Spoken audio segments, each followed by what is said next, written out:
Hello there. I'm Scotty. You're not. Welcome back to Dis-Cember 2023, where we are talking about Return from Witch Mountain. Eh, eh. Like I said, I remember this. I remember not liking this one too much, and upon rewatch, yeah, I'm not a big fan. Um, not a fan of this one at all. There had its moments. Namely, the two villains are pretty good. I mean, it's Christopher Lee and Betty Davis, so the acting is very good there. But just the plot, it feels like when they were writing this movie, oh, we just need to have our characters doing something. They literally just get dropped off in LA by their Uncle Benet. Just drops them off and says, oh, you're going to go stay at this hotel. You can enjoy this city life before we go back up Witch Mountain. Can they live on Witch Mountain? So why are they in a space? I don't know. But yeah. And it starts out fine. I'm just like, okay, we're in this cab talking to this cab driver guy. I'm like, okay, this is a fun kind of character. He comes back later too, driving a goat. I know, a goat, but yeah. And it's fine. It's whatever. And then when the villains showed up and they started this whole mind control thing with their henchmen, I was like, oh, I remember this now. I remember why I didn't like it. Because they split the two kids up, and Tony is mind controlled almost the entire rest of the film. And that means that the best actor of the two kids now just has to do a performance where he's just like this and shows no emotion. While we have Kim Richards doing a better performance than she did in the first one, but still,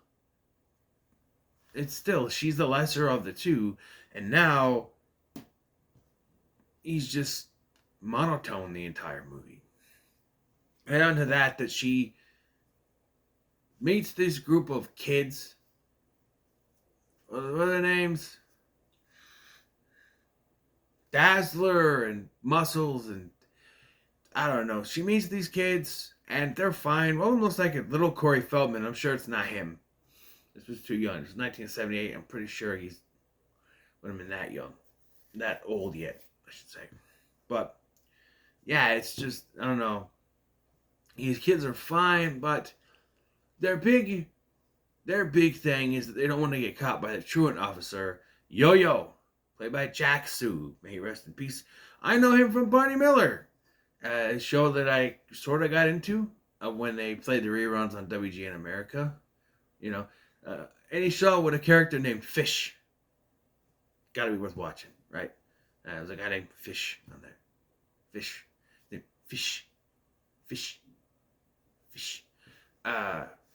But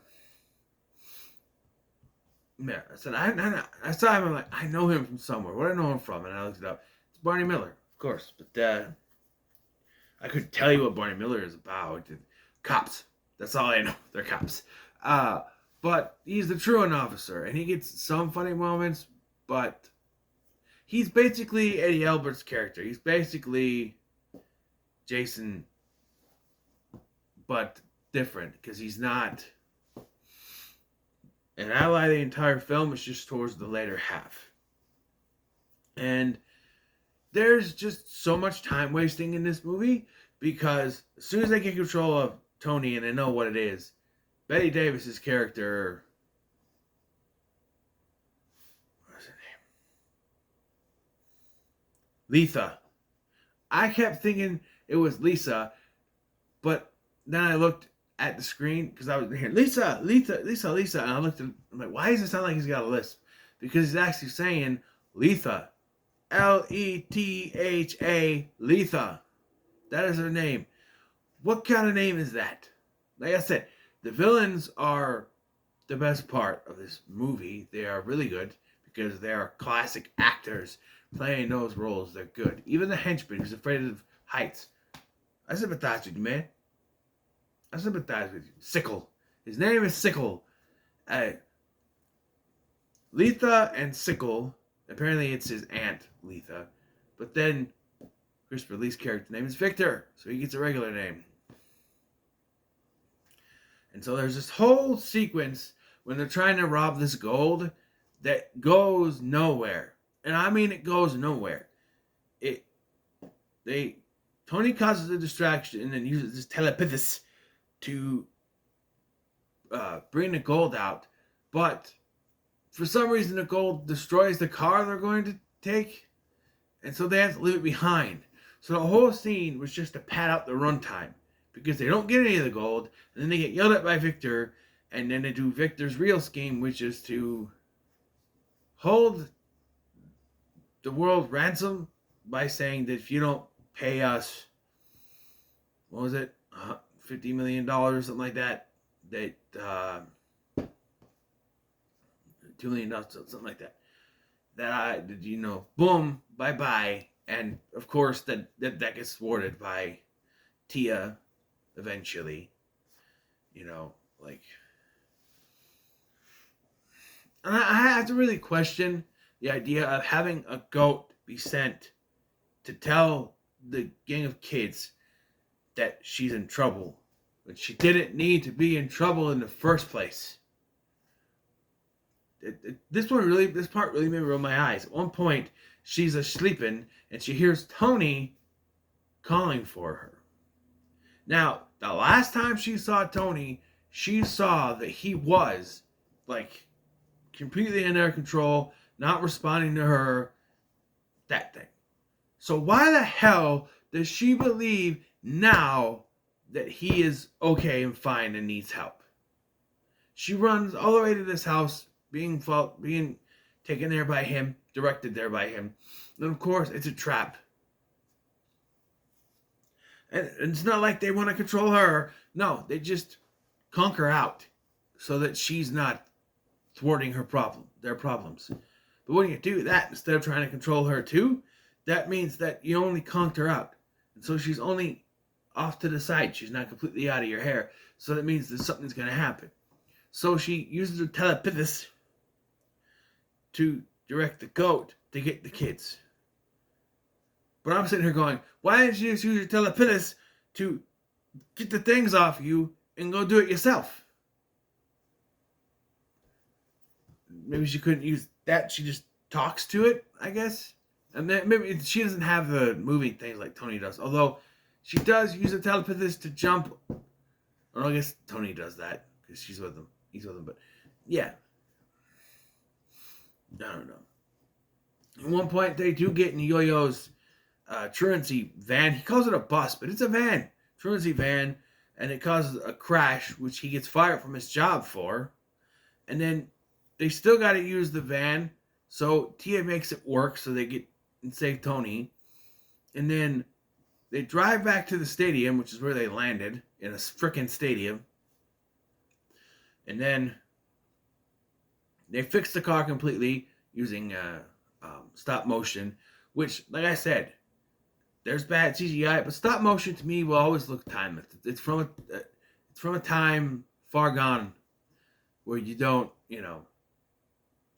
I said that in my review for Clash of the Titans, the original one, that yes, it may be a more dated thing, but it looks better than bad CGI. I'm just saying. And even here, rolling yes, it's not good, but to me it looks better. It's more, acceptable. You couldn't do it now. It would look way out of style now, I mean, they did on practical stuff in the 80s and 90s. So, here's the thing. So, the movie ends without any real resolution to the villains. They use their telepathis, or Tony uses the telepathis to raise each of the villains up on this thing that's hanging up. And they just get stuck up there. And then they go back to the stadium where Uncle Benet is just there. He's just there. Why? He's like, oh, did you have fun? He's like, oh, terrible. It's like, well, yeah, but how did you know what? One, how did Tony and Tia know that he was going to be there? Two, how did he know to pick them up? I know they got telepathy, but still, was that supposed to be the time? It just feels out of nowhere that they would just happen. You know. Also, there's this thing in the beginning of the film. You know how Tia gets involved with this gang of kids, right? Is that they're running from this gang of bigger kids, and she just happens to walk upon them and ends up running with them, and then she just becomes a part of their. That is the laziest way to introduce new characters I've ever seen. And that's not enough. They get in a spaceship, right? And they take off, and that should be it. They go up in the sky, credits, right? With a little title card that they have at the end of these older Disney films. No, because we follow the kid gang. They try to jump over the thing again, but they don't have telepathy, so they just hit the fence, the gate, and climb back up because it's a chainmail gate. And then they say, "Hey, Yo-Yo, we saw a flying saucer." Oh, ain't no saucer. I seen those kids do a lot of things, but that I don't believe. And then they're there, and Yo-Yo doesn't even see it. I don't think the rest of the kids do. He doesn't even see it. You should see it. And then we end. They even like, are we gonna see you again? I go, no. I mean, there is another one, but one, it's not the same kids. Two, it either takes place before this or retcons this, because one, the kids are younger. They're probably different actors, but they're also younger age of actors, and it picks up right where the first one left off. So, no. I would have loved for them to do one in the 90s where they're adults now. Even if Tony and Tia were not in the entire film. Here's something. All right. Take the 1996 remake, right? The 95 remake, whatever. Those two kids are looking for people, right?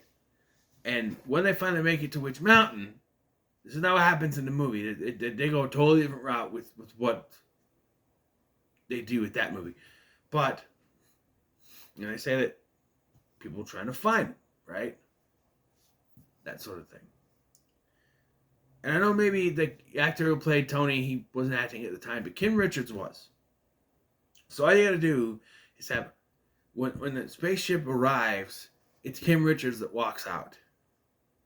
And they say, like, Mom or Aunt Tia. Like, that they could be Tony's kids.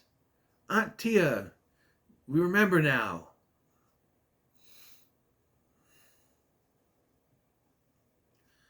Or, are you our mom? No, I'm your Aunt Tia. Your mom and dad are waiting for you. Come. Something like that. Because they didn't know who they were. So, yeah. But the telepathy thing, I don't know. Could have been a way to make it, it's a remake, but it's also a sequel. Like with the Love Bug one was technically a sequel, also called The Love Bug. And technically it was the first one to do that, to be a sequel with the same name as the original. So take that, Halloween. But, yeah, it's just, interesting. This just feels like we need to have our characters in the situation. And they have separated the entire film. They were together throughout the entire first one, and this is just, I don't know, it doesn't work. I'm going to give it a very low, middle of the road. There's some good things, like Yo-Yo. Those kids, the kid gang is fine. And the villains are great. But everything else, right? So a very low, middle of the road for me. So, what are your thoughts on Return from Witch Mountain? Let me know in the comments below. Make sure to like, share, and subscribe. Thanks for watching. I've been Scotty. I'll see you in the next one.